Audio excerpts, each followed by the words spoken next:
الحمد لله رب العالمين والصلاة والسلام على أشرف الأنبياء وسيد المرسلين سيدنا محمد وعلى آله وأصحابه أجمعين. اللهم صل على سيدنا محمد وعلى آل سيدنا محمد كما صليت على إبراهيم وعلى آل إبراهيم في العالمين إنك حميد مجيد. أعوذ بالله من الشيطان الرجيم. بسم الله الرحمن الرحيم. خلق السماوات والأرض بالحق يكور الليل على النهار ويكور النهار على الليل وسخر الشمس والقمر كل يجري لأجل مسمى ألا هو العزيز الغفار. خلقكم من نفس واحدة ثم جعل منها زوجها وأنزل لكم من الأنعام 8 أزواج يخلقكم في بطون أمهاتكم خلقا من بعد خلق في ظلمات 3 ذلكم الله ربكم له الملك لا إله إلا هو فأنى تصرفون. قال المؤلف والمفسر رحمه الله تعالى أدام النفع بعلومه وعلومكم في الدارين آمين. إلى أن قال يخبر تعالى أنه هو الخالق لما في السماوات والأرض وما بين ذلك من الأشياء وبأنه مالك الملك المتصرف فيه يقلب ليله ونهاره. اللہ پاک خبر دیتے ہیں کہ وہی خالق ہیں جو کچھ کے آسمانوں اور زمینوں میں ہے اور جو کچھ ان کے درمیان میں ہے. وَبِأَنَّهُ مَالِكُ الْمُلْكِ اور وہی مالک ہیں اس ملک کے اس کائنات کے. الْمُتَصَرِّفُ فِيهِ اور اسی میں انہی کا تصرف ہے اللہ کی ذات کا. يُقَلِّبُ لَيْلَهُ وَنَهَارَهُ جو رات اور دن کو بدلنے والے ہیں. يُكَوِّرُ اللَّيْلَ عَلَى النَّهَارِ وَيُكَوِّرُ النَّهَارَ عَلَى اللَّيْلِ أي سخرهما يجريان متعاقبين لا يفتران كل منهما يطلب الآخر طلبا حثيثا كقوله تبارك وتعالى يغشي الليل والنهار يطلبه حثيثا. اب مفسر رحمۃ اللہ علیہ فرماتے ہیں يكور الليل على النهار ويكور النهار على الليل. ایک ترجمہ تو میں نے پہلے عرض کیا تھا کہ ہم رات کو دن پہ لپیٹ دیتے ہیں اور پھر دن کو رات پہ لپیٹ دیتے ہیں. اور مفسر فرماتے ہیں کہ ایک ترجمہ یہ ہے کہ سخرہما ہم نے ان کو ایسے مسخر کر دیا ہے یجریان متعاقبین گویا کہ یہ ایک دوسرے کا تعاقب کر رہے ہیں. دن جا رہا ہے تو رات آ رہی ہے, رات جا رہا ہے تو دن آ رہی ہے. کل منہما یطلب الآخر گویا کہ ہر ایک ایک دوسرے کے پیچھے ہے. یطلبہ حثیثا اور اس کو بڑی باریک بینی سے ڈھونڈ رہا ہے. یغشی اللیل النہار اللہ تبارک و تعالی رات کو چھپا دیتے ہیں دن سے اور دن کو رات سے. یطلبہ حثیثا وہ ایک دوسرے کو طلب کر رہے ہیں, تعاقب کر رہے ہیں. هذا معنى ما روي عن ابن عباس رضي الله عنهما ومجاهد وقتادة والسدي وغيرهم ان سب نے یہی ترجمہ فرمایا ہے. وقوله عز وجل وسخر الشمس والقمر كل يجري لأجل مسمى. اجل مسمى کا معنی الى مدت معلومۃ ایک وقت جو اللہ کے علم میں ہے اور کسی کے علم میں نہیں. إلى مدة معلومة عند الله تعالى ثم ينقضي يوم القيامة پھر جب قیامت ہوگی تو وہ مدت پوری ہو گئی.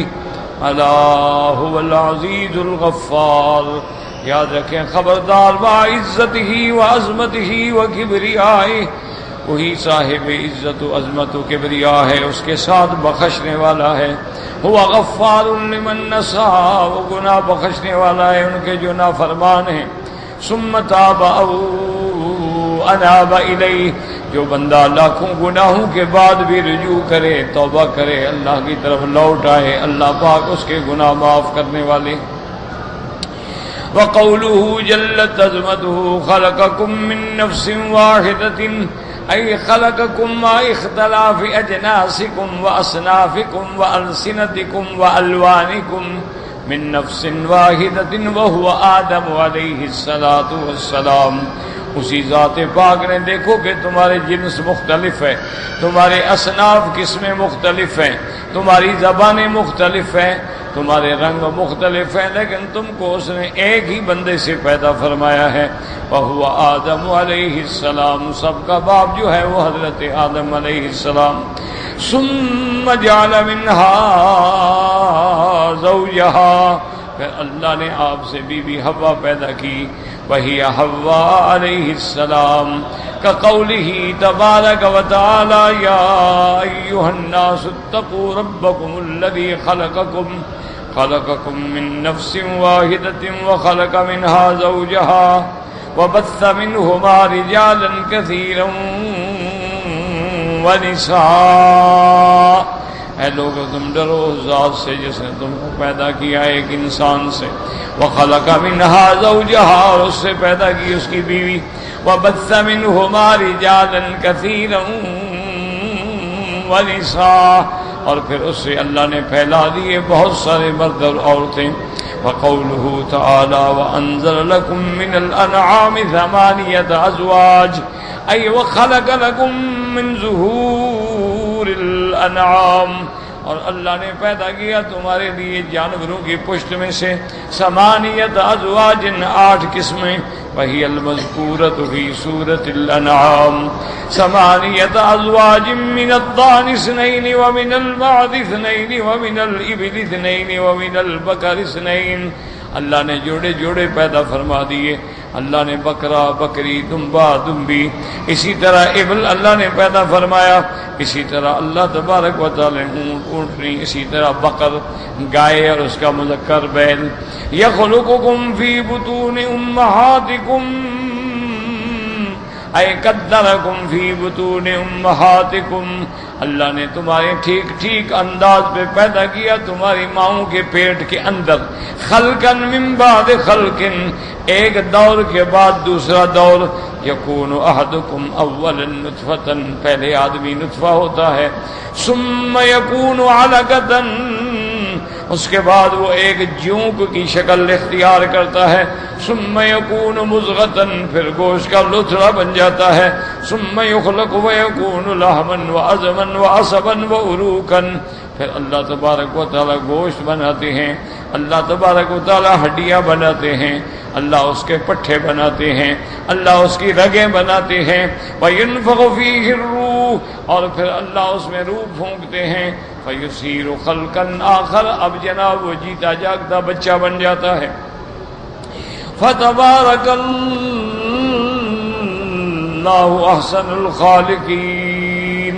وقوله جل وعلا فی ظلمات ثلاث، اللہ تبارک و تعالی نے تمہیں ماؤں کے بطن میں جو رکھا ہے تو 3 اندھیریوں کے اندر رکھا ہے، وہ 3 اندھیریاں کیا ہیں؟ یعنی فی ظلمت الرحم، ایک تو رحم کی وجہ اس کی اندھیری، وظلمت المشیمت التی ہی کالغشاوۃ، اس کے اوپر جو پردہ ہے، والوقایۃ علی الولد وظلمت البطن، اور وہ پردہ جو ہے وہ وشاوہ جو ہے وقایا ہے بچے کی حفاظت کے لیے، اور اس کے بعد ایک اس کی ظلم اندھیرا ہے اور ایک پیٹ کا اندھیرا ہے۔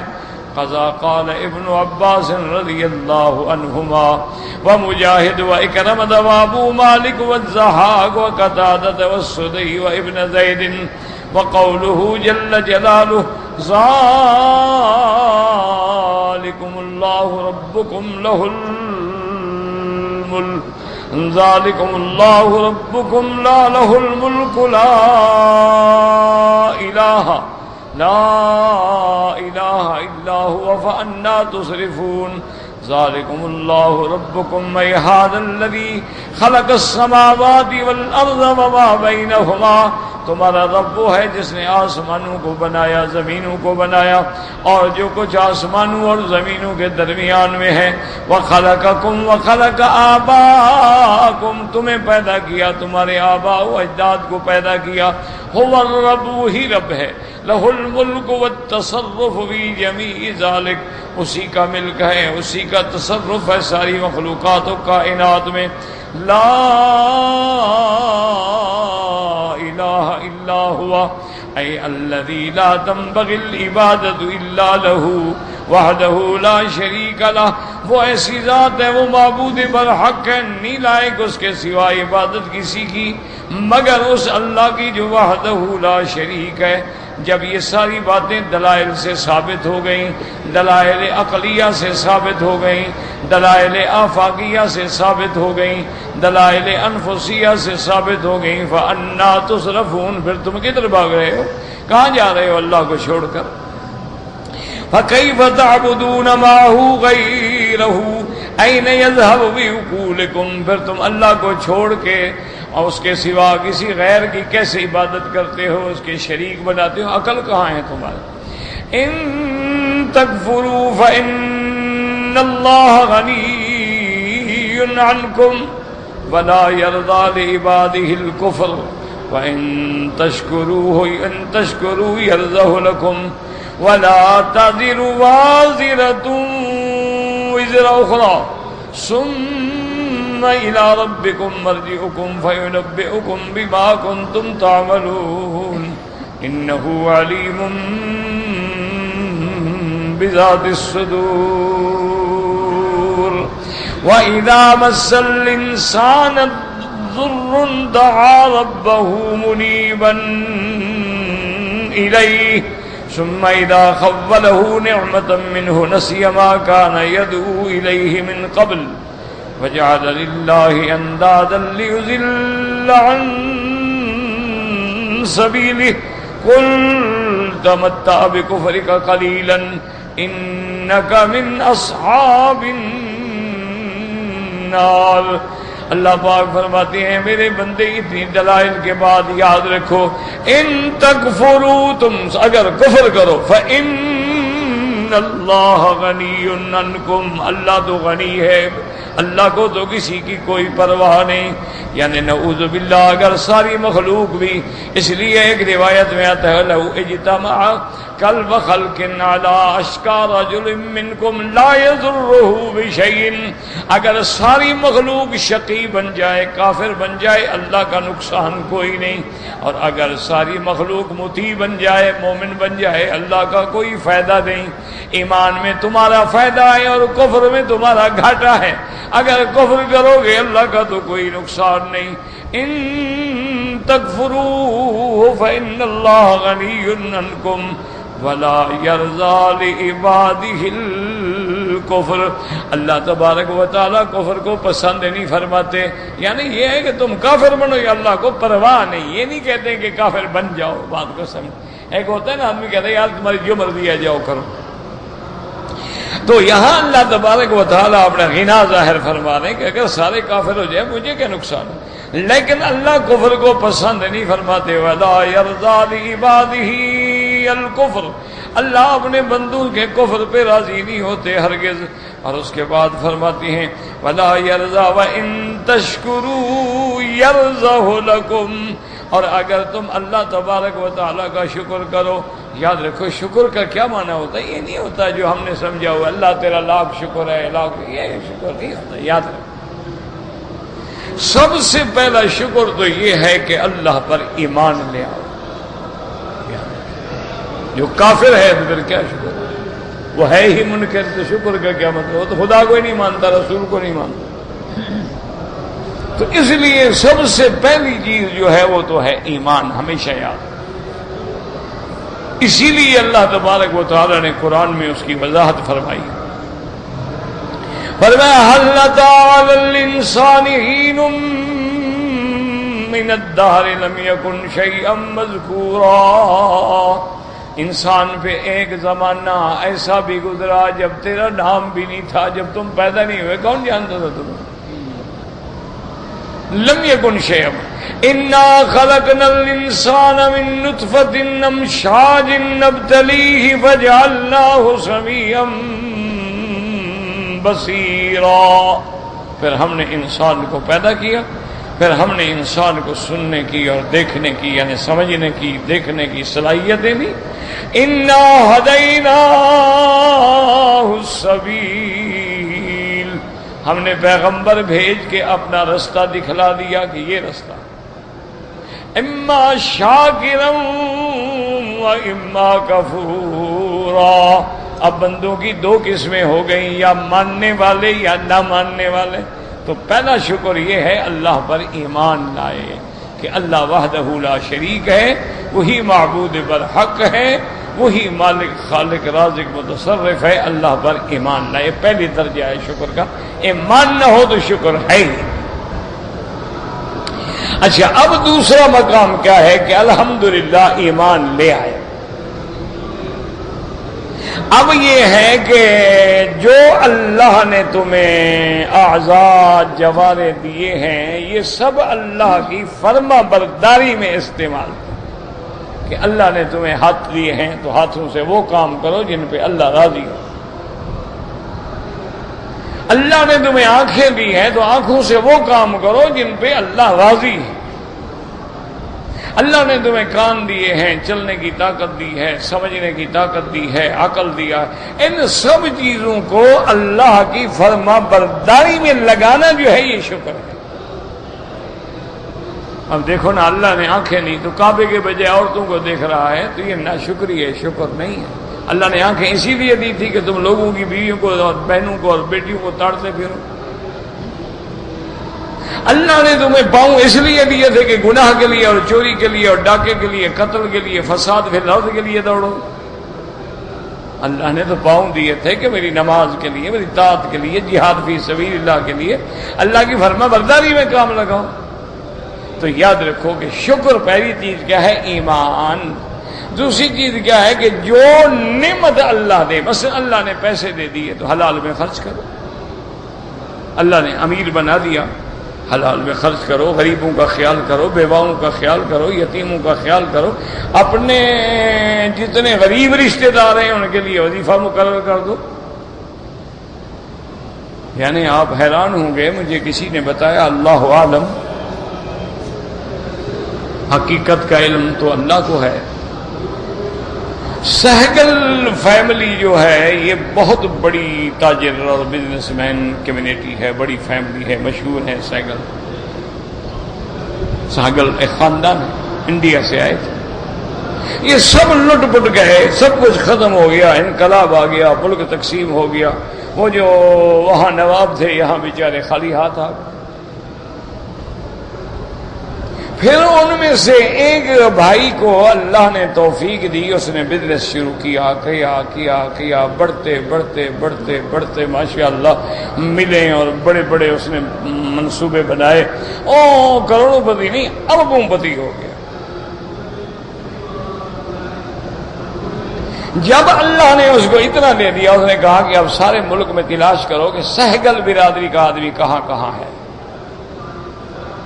اخباروں میں دیا، اشتہار دیے، لوگوں کو کہا، اعلان کیے، ڈھونڈا، سب سہگل برادری کے لوگ آئے، اس نے کہا بھی سب اپنا اپنا شجرہ نسب اور اپنا اس بات یہ ثابت کرو کہ تم سہگل فیملی سے ہو، کس کے بیٹے ہو، باپ کون ہے، دادا کون ہے، کہاں رہتے تھے، گھر کہاں ہے۔ جب تحقیق ہو گئی اس نے کہا ان سب کو ساری جائیداد میں حصہ دے دو، کہ میری جائیداد، میرے خاندان کا کوئی آدمی غریب نہ رہے۔ یہ ہوتی ہے بات کہ اس کو کہا مجھے اللہ نے دیا ہے، اب ٹھیک ہے، اگر مجھے اللہ نے دیا ہے تو اس صلاحیت کو میں اپنی کم از کم، ٹھیک ہے میں سارے ملک کے غریبوں کو تو روٹی نہیں دے سکتا، یہ تو میری طاقت نہیں ہے، لیکن جو میرے غریب رشتہ دار ہیں۔ اچھا، اب ہر آدمی اگر ٹھنڈے دل سے سوچے، آپ کو اللہ نے دولت دی ہے، کتنے رشتہ دار آپ ہوں گے؟ 40 آدمی، 50 آدمی، 100 آدمی، 200 آدمی، کتنے ہوں گے؟ اگر 200 آدمی بھی ہے تو اس کا معنی یہ ہے کہ 10-20 گھرانے، ایک گھر میں 10 آدمی، کسی میں 8 آدمی، کسی میں 15 آدمی، کسی میں 20 آدمی۔ اچھا یہ بھی ضروری نہیں ہے کہ تمہارے سارے رشتہ دار غریب ہوں، ان میں کچھ ایسے بھی ہوتے ہیں جو خوشحال ہیں، کچھ ایسے ہوتے ہیں کہ جو بڑے امیر تو نہیں لیکن محتاج بھی نہیں۔ اب باقی کتنے ان بچیں گے؟ 10%، 20% جو غریب ہیں۔ تو اگر اپنی جائیداد میں سے ان کو دے دو گے تو کیا ہو جائے گا؟ کیا کمی آ جائے گی؟ کوئی مشکل۔ یعنی آپ اندازہ کریں کہ میں تقریروں میں ہمیشہ آپ کو بھی یاد ہوگا کہتا رہتا ہوں کہ بھی اللہ نے آپ کو مثلاً 2000 ریال مہینہ آپ کماتے ہیں، آپ سمجھتے ہیں کہ میں اس میں سے 200 ریال بچت کر سکتا ہوں، گھر کا خرچہ اپنا پرایا کر کے صرف 200، تو 200 ریال کا معنی ہو جاتا ہے 4000 روپے۔ تو اگر آپ اپنے محلے میں، اپنے موضع میں، اپنی بستی میں، اپنے گوٹھ میں، اپنے کسی علاقے میں جہاں کوئی مدرسہ نہ ہو قرآن کا، وہاں ایک قاری کو بٹھا دو کہ یار یہ 4000 روپے تنخواہ لیا کرو، اور عصر سے لے کر عشاء تک بچوں کو پڑھاؤ اور چھٹی کر دو، بچے اپنے گھر جائیں، کوئی مدرسہ نہ پڑھاؤ، نہ روٹی نہ پانی نہ کھانا، یہ پھر بڑا کام ہوتا ہے، اس کو سنبھالنا بڑا مشکل ہو جاتا ہے۔ پھر لڑائیاں، جھگڑے، استادوں کے جھگڑے، طلباء کے جھگڑے، بس مگر وہ عصر کو آئیں اور اچھا عصر سے پہلے سکول پڑھتے ہیں، پڑھیں، ان کے سکول کا بھی کوئی حرج نہ ہو، صرف آپ ایک استاد بٹھا دیں، اچھا 3000 4000 2000 3000 4000 روپے پہ ایک اچھا قرآن پڑھانے والا مدرس مل جاتا ہے، اسی علاقے کا قاری ڈھونڈے، مدرس ڈھونڈے، تاکہ پڑھا کے وہ بھی اپنے گھر جائے۔ اس کو کہاں مکان دو گے؟ ایک مسئلہ ہے نا۔ تو آپ نے گویا 200 ریال میں ایک مدرسہ جاری کر دیا، وہاں 30 بچے قرآن پڑھیں گے، تیرے لیے تو قیامت تک روشن ہو گئی نا قبر، تیرا تو کام بن گیا نا۔ جیسے یوسف سیٹھی صاحب نے اتنے مدرسے بنائے بنگلہ دیش میں، مشرقی پاکستان میں، عربستان میں، ہر ملک میں، وہ یہی کرتے تھے، ہر محلے میں جا کے بیٹھ جاتے، محلے والوں کو بلا دیتے، بھئی اس مسجد میں حافظ بٹھا دو، تنخواہ ہے 3000، 2000 میں دوں گا، 1000 محلے والے دو، تاکہ محلے والوں کو دلچسپی رہے۔ تنخواہ نہیں دیں گے کون دیکھنے آئے گا؟ اگر 1 روپیہ دیں گے نا دیکھنے آئیں گے مولوی پڑھاتا ہے کہ نہیں، اپنا فکر نہ، اس کو روپیہ لڑائے گا ضرور، میں جو روپیہ دیتا ہوں دیکھو تو صحیح نا مولوی پڑھا رہا ہے کہ نہیں پڑھا رہا ہے۔ اس کا نتیجہ یہ نکلا ماشاءاللہ کہ جس دن وہ فوت ہوئے ہیں اس دن 70,000 قرآن کا ختم ہو گیا۔ ساری دنیا میں مدرسے تھے، ہزاروں مدرسے تھے، جہاں اطلاع گئی طالب قرآن پڑھنے بیٹھ گئے۔ تو یہ زندگی ہے نا، یہ زندگی تو نہیں کہ آدمی مر جائے کروڑوں پتی ہو، لوگ کہیں یار بڑا لانتی تھا منوس، دیکھو بھوکھا ننگا اللہ نے پیسہ دیا ہو قبر میں لے گیا بدبخت۔ یہ کیا زندگی ہے؟ زندگی تو یہ ہے نا کہ تیرے بعد لوگ تجھے کسی خیر کے نام سے یاد کریں۔ اگر تم عالم ہو یاد رکھو، آج امام بخاری فوت ہو گیا، لیکن ایمان سے کہیں کعبے میں بیٹھے ہو، ایک دن میں پوری دنیا میں کتنی دفعہ اس پہ رحمت جاتی ہوگی، لوگ پڑھا رہے ہوں گے کتابیں ان کے رحمت اللہ علیہ رحمت اللہ، یعنی کم از کم کروڑوں رحمتیں روز کی جاتی ہوں گی۔ امام ابو حنیفہ فوت ہو گئے، امام شافعی فوت ہو گئے، امام مالک فوت ہو گئے، امام احمد بن حنبل فوت۔ ایک دن میں کتنے لوگ ہیں جو کہتے ہوں گے رحمت اللہ علیہ رحمت اللہ علیہ رحمت۔ اگر بغض کرنے والے ہوں گے تو کیا وہ ایسے آٹے میں نمک کے برابر کوئی ہوں گے جاہل؟ ورنہ تو ہر آدمی جہاں ان کی فقہ پڑھائی جائے گی، جہاں بخاری، جہاں مسلم، جہاں سیاستہ پڑھایا جائے گا، سب ائمہ پہ کروڑوں رحمتیں۔ اچھا پھر یہ حدیث پڑھانے والے، فقہ پڑھانے والے ایک دن میں کتنی دفعہ کہیں گے قال قال رسول اللہ صلی اللہ علیہ وسلم، حضور پہ کتنے درود جائیں گے؟ اور جو ایک درود بھیجے گا اللہ 10 رحمتیں بھیجیں گے۔ تو اس لیے یعنی آپ اندازہ کریں کہ بھئی آپ 200 ریال سے مدرسہ چلا سکتے ہیں۔ اچھا آپ غریب ہیں، 200 ریال بھی نہیں بنتا، 2-3 دوست مل جاؤ 100 ریال اکٹھا کر لو، 50 ریال اکٹھے کر کے 200 ریال کر لو. جو چھٹی گھر جا رہا ہے اس کو کوئی ہر ایک دفعہ کاری کا انتظام کر کے آنا ہے. وہاں محلے کی کسی بڑے کو بڑا بنا گیا وہ ہم اسی کو پیسے بھیجیں گے، وہ تنخواہ دے گا. اچھا الحمدللہ ثم الحمدللہ میرے دوست ہیں، اللہ ان کے درجات بلند کرے، اللہ ان کے پورے خاندان پہ رحم فرمائے. میں جب انڈیا میں گیا تھا نا، مجھے ملے ماشاءاللہ، تو میں نام نہیں لیتا تھا کہ خوشامد نہ ہو جائے. انہوں نے کہا اللہ کا شکر ہے ہم نے 2000 مدرسہ بنا دیا ہے. 2000 مدرسہ. اچھا عجیب بات یہ ہے کہ ان کے مدرسے جو ہے نا عجیب مدرسے ہیں. 2 گھنٹے کا مدرسہ بھی ہے، 3 گھنٹے کا بھی ہے، 4 گھنٹے کا بھی ہے، 8 گھنٹے کا بھی ہے، 12 گھنٹے کا بھی ہے، 24 گھنٹے کا. آپ جہاں بچہ ڈالنا چاہتے ہیں آپ کا ٹائم ہی 2 گھنٹے. 2 گھنٹے والے میں آؤ، پڑھو اور جاؤ. یعنی حیران ہو جاتا ہے. ابھی ہمارے ساتھی ابھی گئے ہیں رمضان شریف میں، ماشاءاللہ انہوں نے پاکستان کی 45 جیلوں میں قرآن کے مدرسے قائم کر دیے، اور ہر جیل میں قاری جاتے ہیں پڑھاتے ہیں، اور ماشاءاللہ ایسے ایسے حافظ بن کے نکل رہے ہیں. اچھا ان کو فائدہ ہو گیا. ایک تو مجرم جو تھا وہ حافظ قرآن بن گیا. اچھا جب وہ حافظ بن جاتے ادھر آدھی سزا معاف ہو جاتی، اور جب باہر نکلتے ہیں تو انسان بن کے نکلتے ہیں. وہ کہتے ہیں یار اب شرم آتی ہے، میں قرآن کا حافظ ہوں، داڑھی رکھی ہے، نماز پڑھتا ہوں، اب میں بدمعاشی نہیں کرتا، اب میں چوری نہیں کرتا. تو یہ تو تھوڑی سی تفکر ہمت کی بات ہے، کوئی مشکل نہیں ہے. مسئلہ بالکل آسان ہے. تمہاری طاقت 10 ریال ہے، 10 ساتھ اکٹھے ہو کے 100 بنا لو. ضائع نہ کرو. آج کل مشکل یہ ہوتی ہے نا، 1 ریال دے دیے، یہ کیا نا ضائع ہو گیا نا، اس کا کوئی ٹھکانہ تو نہیں ہے نا. مستقل کام کریں، بنیاد رکھیں. جہاں مسجد نہیں مسجد بنا دو. جہاں مسجد ہے لیکن وضو کی جگہ نہیں، وضو کی جگہ ہے استنجے کی جگہ نہیں، مسجد ہے صفائی نہیں، مسجد ہے اندر فرش نہیں، مسجد ہے پلستر نہیں ہوا، مسجد ہے چھت نہیں پڑی، مسجد ہے وہاں پر مستقل طور پہ کوئی ٹینکی کو پانی کو انتظام کر دو کہ ضروری ہے کہ ساری مسجد بناؤ. تو بھائی جتنا اللہ نے توفیق دی ہے وہ کرو.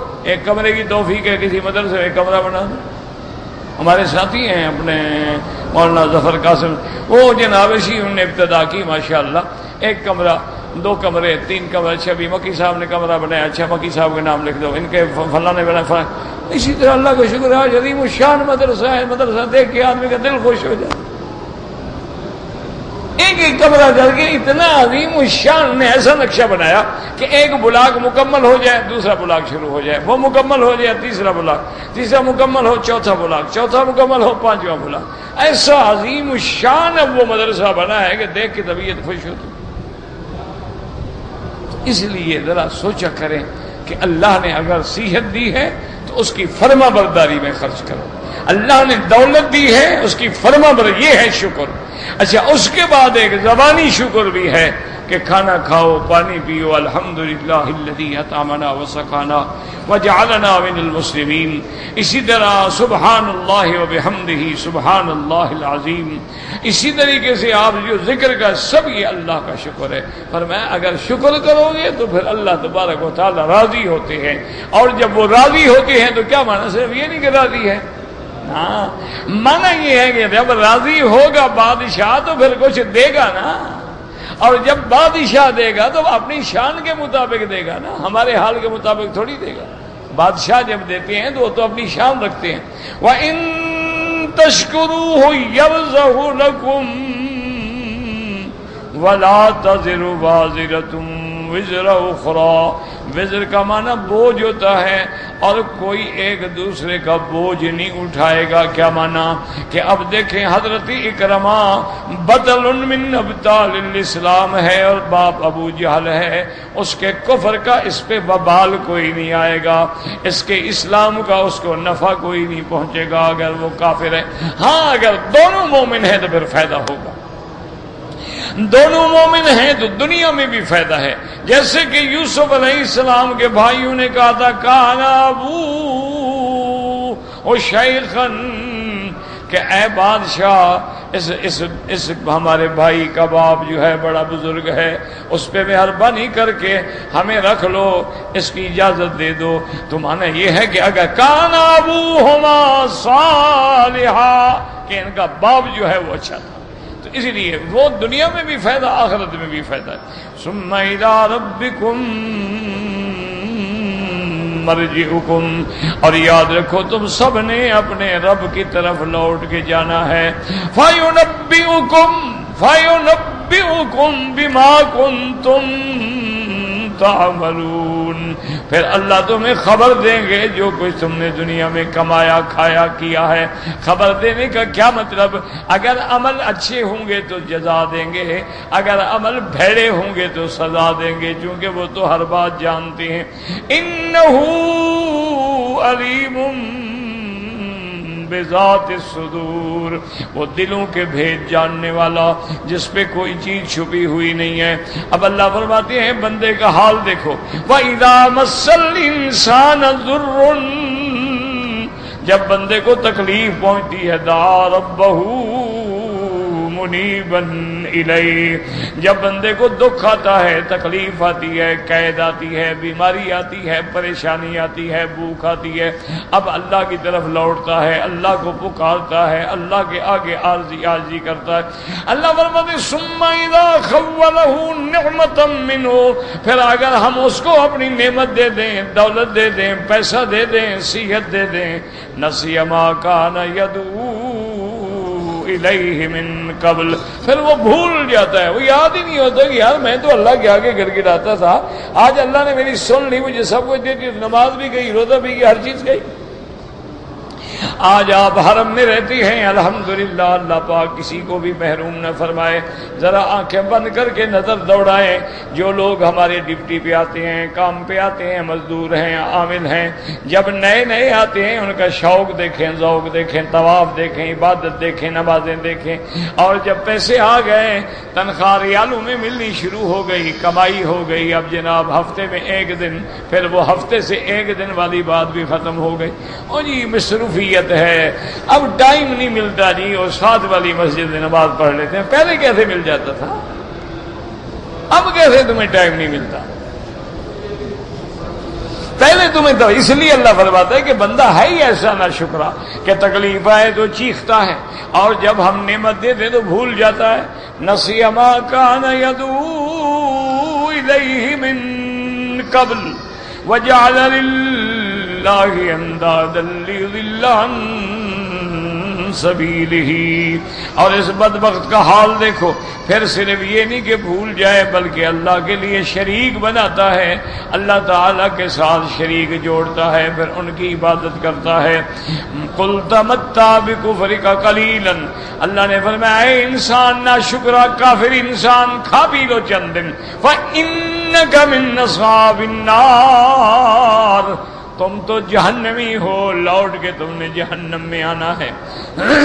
یقول تبارک و تعالی مخبرا عن نفسه تبارک و تعالی انه الغنی اما سواه من المخلوقات، اللہ پاک خبر دیتی ہیں اپنی شان کے بارے میں، اپنی ذات کے بارے میں، کہ اللہ تبارک و تعالی غنی ہے، ساری مخلوقات سے بے پرواہ ہیں، انہیں کسی چیز کی ضرورت نہیں ہے۔ کما قال موسیٰ علیہ السلام ان تکفروا انتم ومن فی الارض جميعا فإن اللہ لغنی حمید، جیسے موسیٰ علیہ السلام نے اپنی قوم سے فرمایا تھا کہ ان تکفروا انتم، اے ظالمو اگر تم کفر کرو، ومن فی الارض جميعا، اور جو زمین میں بندے ہیں سارے کفر کریں، اللہ کو کسی کی پرواہ نہیں ہے، اللہ تبارک و تعالی غنی ہیں، اللہ تبارک و تعالی حمید ہیں۔ جیسے کہ صحیح مسلم میں حدیث آتی ہے، حدیث الہی، حدیث قدسی ہے، اللہ فرماتے ہیں یا عبادی لو ان اولکم وآخرکم وانسکم وجنکم کانوا علی افجر قلب رجل منکم ما نقص ذلک من ملکی شیئا. اللہ فرماتے ہیں میرے بندے تمہارا پہلا اور آخری یعنی ساری مخلوقات تم انسان ہو یا جن ہو اگر سارے مل کے تم فاجر بن جاؤ کافر بن جاؤ میرے ملک میری قوت میری قدرت میری طاقت میں کوئی نقص نہیں آئے گا. اور اگر تم سارے فرما بردار مومن بن جاؤ تو میری خدائی میں کوئی اضافہ نہیں ہو جائے گا. وَقَوْلُهُ تَعَالَى وَلَا يَرْضَىٰ لِعِبَادِهِ الْكُفْرَ مانا یعنی لا يُحِبُّهُ وَلَا يَأْمُرُ بِهِ. اللہ کسی کو کفر کا حکم نہیں دیتے اللہ کفر کو پسند نہیں فرماتے اللہ کافروں کو پسند نہیں فرماتے. وَإِن تَشْكُرُوا يَرْضَهُ لَكُمْ اگر تم اللہ کا شکر کرو ایمان لے آؤ فرما برداری کرو يُحِبُّهُ لَكُمْ وَيَزِدْكُمْ مِنْ فَضْلِهِ اللہ تم کو اپنا محبوب بنا دیں گے اور اللہ تمہیں اتنی نعمتیں دیں گے اپنے فضل سے تیرے اندر نعمتوں کو اور بڑھا دیں گے.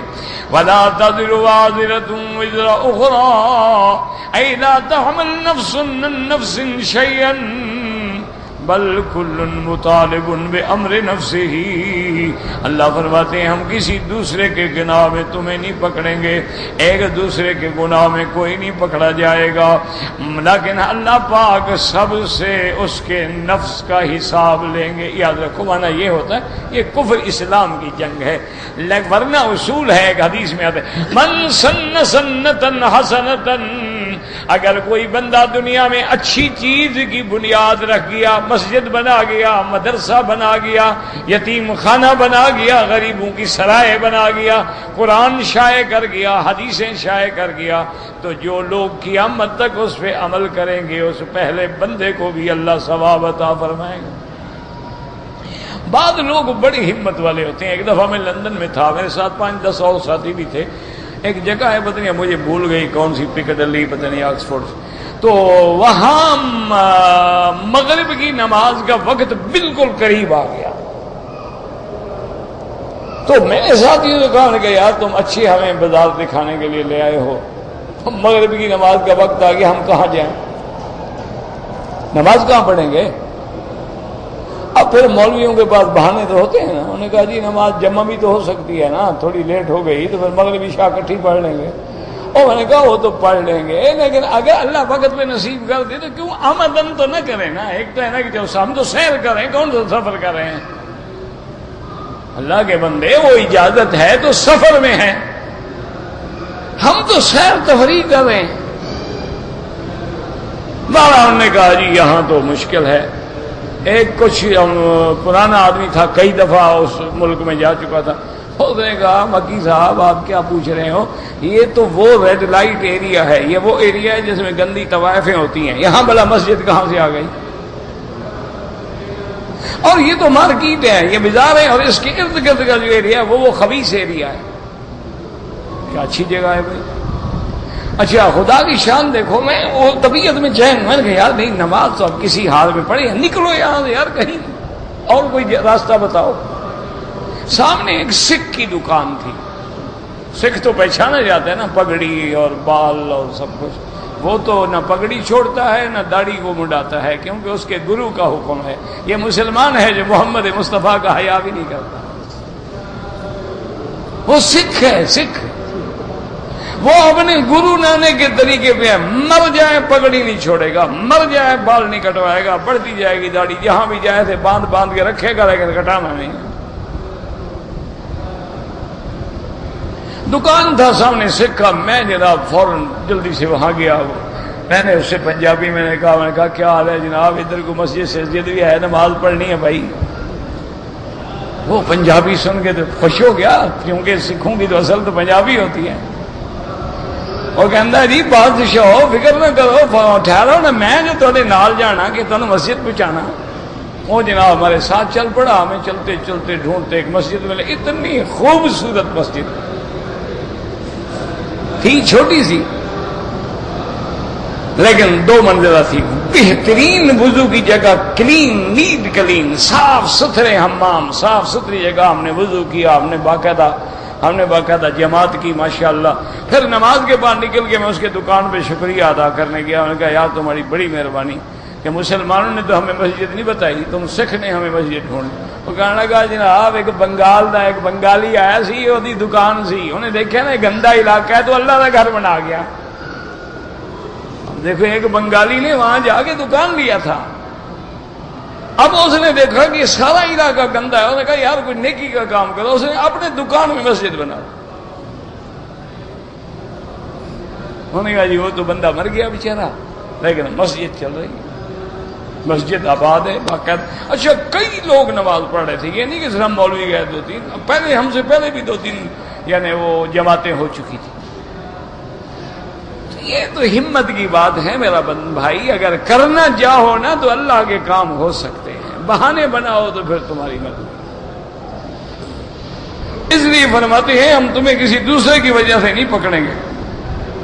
وَإِذَا مَسَّ الْإِنسَانُ ضُرٌّ، جب تکلیف پہنچتی ہے، دعا ربہ منیبا الیہ عند الحاجت یتضرع یستغیث باللہ وحدہ لا شریک لہ.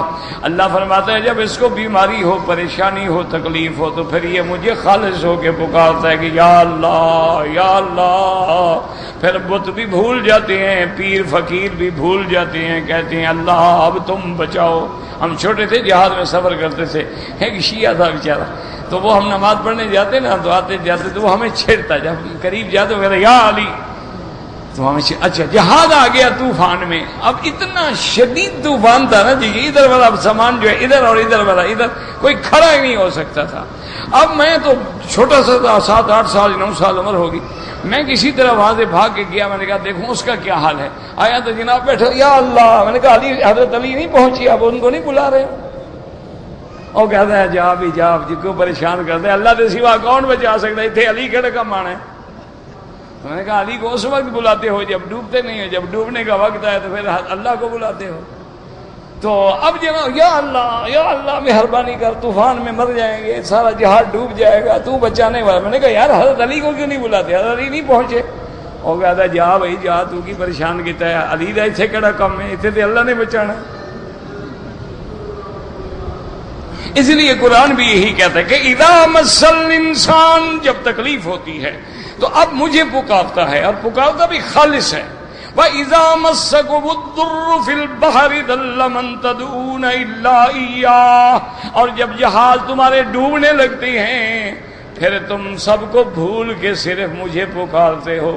فَلَمَّا نَجَّاكُمْ إِلَى الْبَرِّ أَعْرَضْتُمْ وَكَانَ الْإِنسَانُ كَفُورًا، اور جب میں تمہیں نجات دے کے خشکی پہ پہنچا دیتا ہوں اب تم پھر خدا کو بھول جاتے ہو. انسان بڑا ناشکرا ہے. وَلِهَذَا قَالَ تَبَارَكَ وَتَعَالَى ثُمَّ إِذَا خَوَّلَهُ نِعْمَةً مِّنْهُ نَسِيَ مَا كَانَ يَدْعُو إِلَيْهِ مِن قَبْلُ اے فی حال الرفاہیت ینسا ذالک الدعاء. جب ہم اس کو آرام دے دیتے ہیں، صحت دے دیتے ہیں، فراخی دے دیتے ہیں، دولت دے دیتے ہیں، یہ بھول جاتا ہے، وہ بات ہی بھول جاتا ہے کہ میں کیسے پہلے اللہ کے آگے کیسے روتا تھا. وَإِذَا مَسَّ الْإِنسَانُ الضُّرُّ، جب بندے کو دکھ ہوتا ہے، دعانا لجنبہ او قائدن او قائما، اب لیٹا ہے تو مجھے پکارتا ہے، کھڑا ہے تو مجھے پکارتا ہے، بیٹھا ہے تو مجھے پکارتا ہے. کشفنا عنہ ضرہ، جب ہم نے اس کی بیماری کو ختم کر دیا، مر کأن لم يدعنا الى ضر مسہ، پھر ایسے ہو جاتا ہے، بھول جاتا ہے کہ شاید کبھی ہمیں پکارا بھی نہیں تھا، وہ ساری بات کو بھول جاتا ہے. وقولہ تعالی وجعل للہ اندادا لیضل عن سبیلہ، اے فی حال العافیت یشرک باللہ، اور جب صحت دے دیں، دولت دے دیں، اب اللہ کے ساتھ شریک بناتا ہے. ویجعل لہ اندادا، اللہ کے ساتھ دوسرے شرکاء بنا دیتا ہے.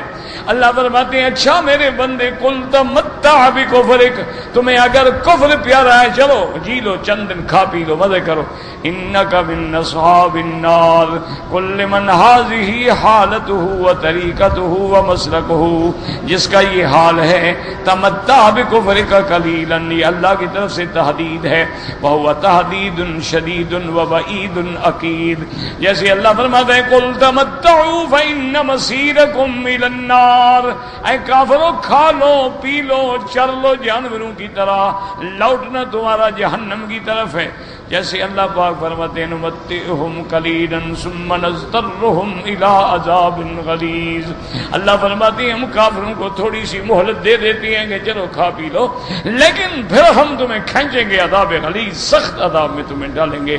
اللہم اجرنا من النار، اللہم اجرنا من النار، اللہم انا نسألک رضاک والجنۃ ونعوذ بک من سخطک والنار، یا اللہ ہمیں ہر مسلمان کلمہ پڑھنے والے کو جہنم سے بچا لے، یا اللہ اب سب کا خاتمہ ایمان پہ فرما، حضور کی امت پہ رحم فرما، یا اللہ حضور کی امت پہ رحم فرما،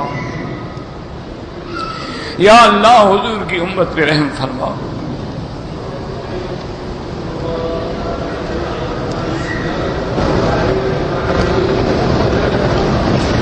اگر آدمی کو مثلاً جمعہ کے دن میں آیا اور اس کو اس وقت نماز میں پہنچا جب امام 2 رکعت پڑھ کے تشہد میں بیٹھ گیا، تو امام ابو حنیفہ فرماتے ہیں کہ وہ بھی 2 رکعت پڑھے گا، گویا اس کو بھی جماعت مل گئی، لیکن بعد میں فرماتے ہیں کہ نہیں، من ادرک الرکعت فقد ادرک الجماعہ، اگر ایک رکعت ملے تب جماعت ملے گی، ورنہ نہیں، اب یہ پوری نماز پڑھے۔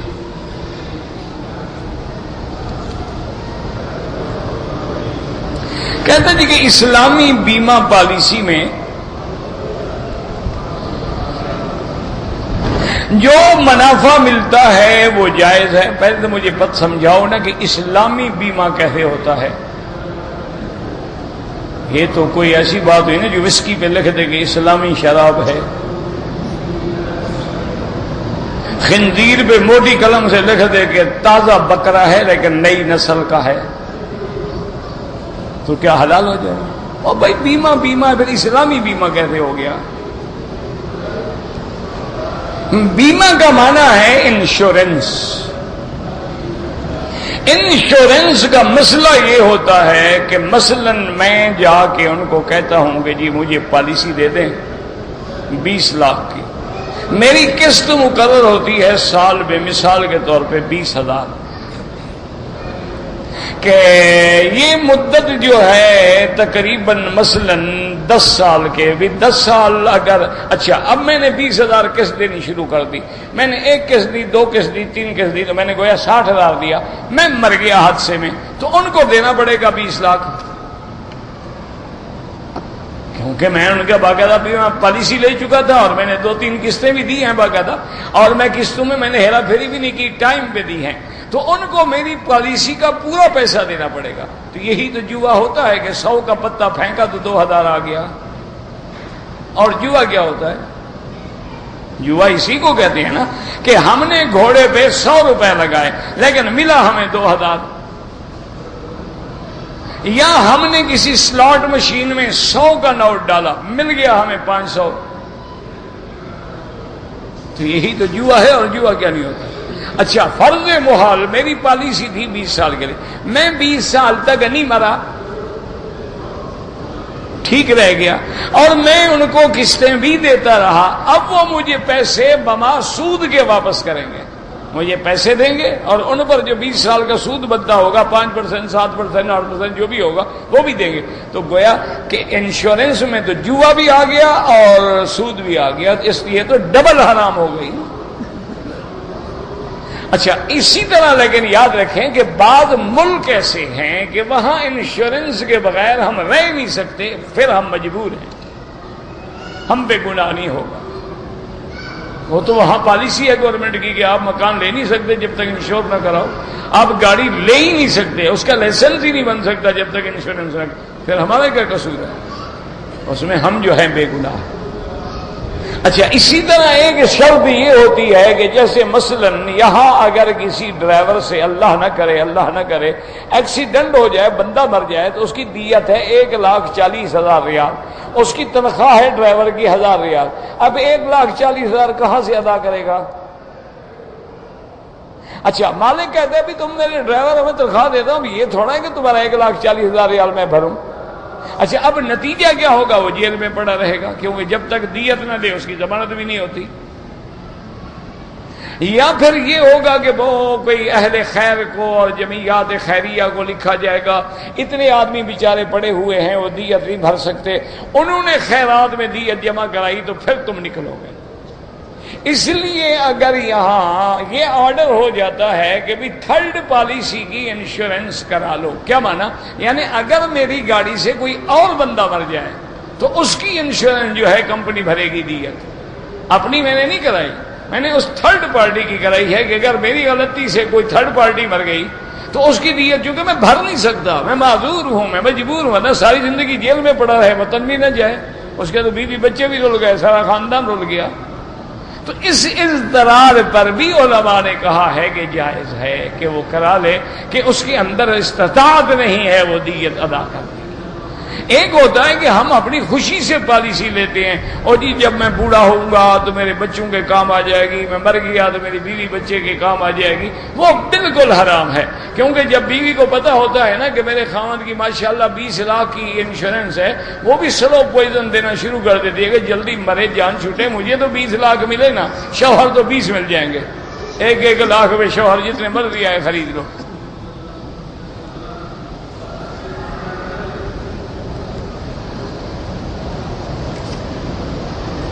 ایک شاگرد آپ کا فوت ہو گیا، اللہ مغفرت فرمائے۔ بابا آدم علیہ السلام نے حق المہر ادا کیا تھا، تم سے تو نہیں مانگے گا کوئی، تم اپنی حق المہر کا فکر کرو، تمہیں آدم کی حق المہر کا کیا فکر ہے؟ اور پھر آدم کا نکاح خدا نے کیا تھا، تیرا نکاح تو مولوی کرتا ہے، تمہیں تو دینی پڑے گی، وہاں کیا ضرورت تھی دینے کی؟ ان کو آدم کے حق المہر کا فکر ہے۔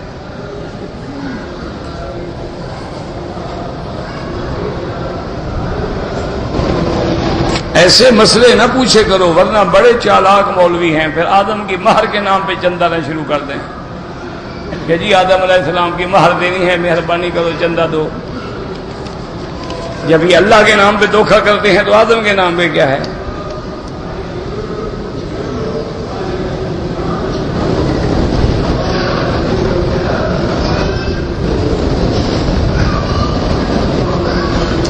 ہاں جی، ہم نے عمرے کا احرام باندھ لیا، بیمار ہو گیا باپ، مجبوراً واپس آنا پڑا، آپ عمرہ بھی ادا کریں، ایک بکری دم بھی ادا کریں۔ اسی کو تو کہتے ہیں نا احسال، کہ آپ کو عمرے سے رکاوٹ آ گئی، وہ رکاوٹ بیماری ہے، وہ رکاوٹ جیسے حضور پاک آ رہے تھے کافروں نے روک دیا۔ حج قران وہ ہے جو عمرہ حج دونوں کا احرام ملا کے باندھے، اور وہ احرام میں رہے گا جب تک کنکری مار کے قربانی کر کے سر نہ مڈائے۔ تمتع کا معنی یہ ہے عمرہ کر کے احرام کھول دیا، پھر 8 کو حج کا احرام باندھا۔ افراد کا معنی یہ ہے کہ صرف حج کا احرام باندھے، وہ بھی احرام نہیں کھولے گا جب تک کنکری نہ مار لے۔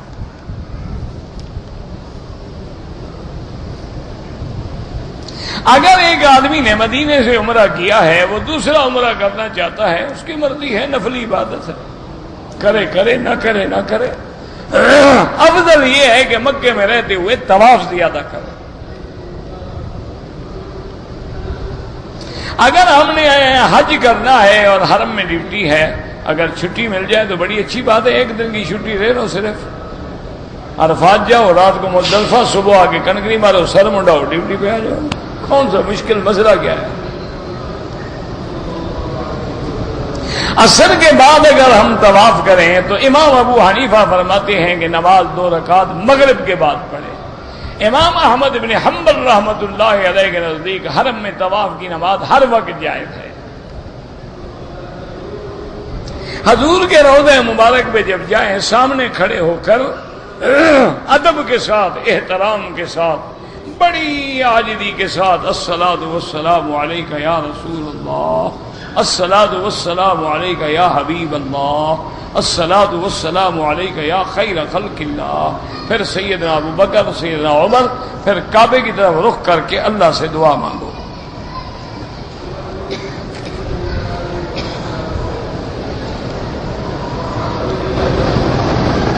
یہ حج تمتع بتا دیا، عمرہ کر کے احرام سے فارغ ہو گئے، پھر حج کے دن احرام باندھیں گے۔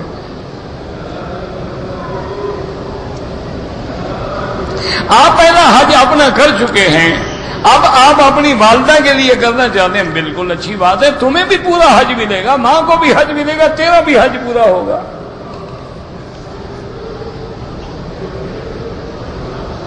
تمتع کرنے والے جو ہیں جب حج کا احرام باندھ لیں گے 8 کو تو پھر عرفات جائیں گے، رات کو مزدلفہ، 10 کو پہلے کنکری ماریں گے، پھر قربانی کریں گے، پھر سر مڈائیں گے، پھر احرام کھولیں گے۔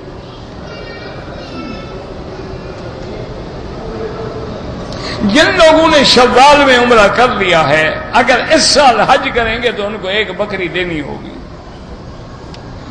ایک آدمی نے حاملہ عورت کو طلاق دی، طلاق دینے والا گناہگار ہے کہ سنت کے خلاف کیا، لیکن طلاق تو ہو جائے گی۔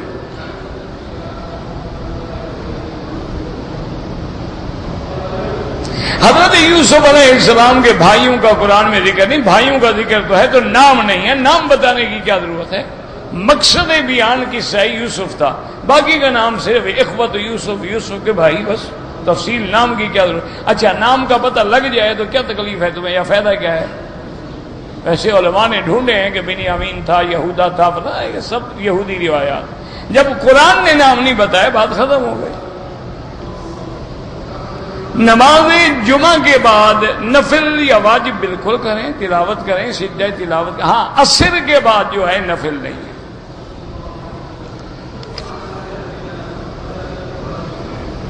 اگر کسی نے عمرہ کر لیا لیکن حلق جو ہے وہ حد حرم سے نکل کے مثلا جدے میں کرایا، بحرے میں کرایا، دم پڑ گئی، میرے لڑکے کا امتحان ہے، اللہ کامیاب فرمائے، اللہ ہر بچے بچیوں کو کامیاب فرمائے، اللہ سب کی قسمتیں روشن فرما دے۔ ایک لکڑہارے کی بیوی ہے جو سب سے پہلے جنت میں جائے گی، کوئی گھڑی ہوئی روایت ہے، کسی گھڑنتو ہے، ایک تو جھوٹ ہوتا ہے نا، ایک ہوتا ہے گھڑنتو۔ سب سے پہلے محمد مصطفیٰ جائیں گے بے وقوف۔ اول من اقرأ باب الجنہ، حضور نے فرمایا سب سے پہلے جنت کے دروازہ کھولنے والا میں۔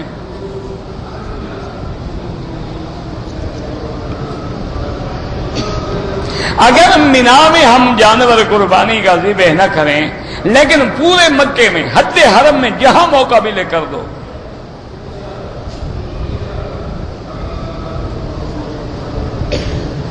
ایام حج میں میں نے عمرہ کر لیا ہے، حج کرنا کوئی ضروری نہیں، کرو تمہاری مرضی، نہ کرو تمہاری مرضی۔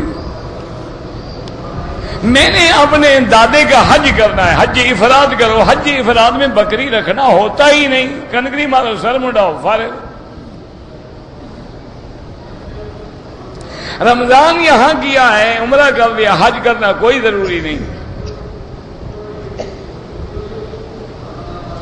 اگر کوئی آدمی ڈپٹی کے لیے آیا، مزدوری کے لیے آیا پاکستان سے، عمرہ نہیں کیا، گنجائش ہے کہ دم نہیں پڑے گی، ورنہ افضل یہ ہے کہ احرام باندھ کے آئے، بغیر احرام کے داخل نہ ہو۔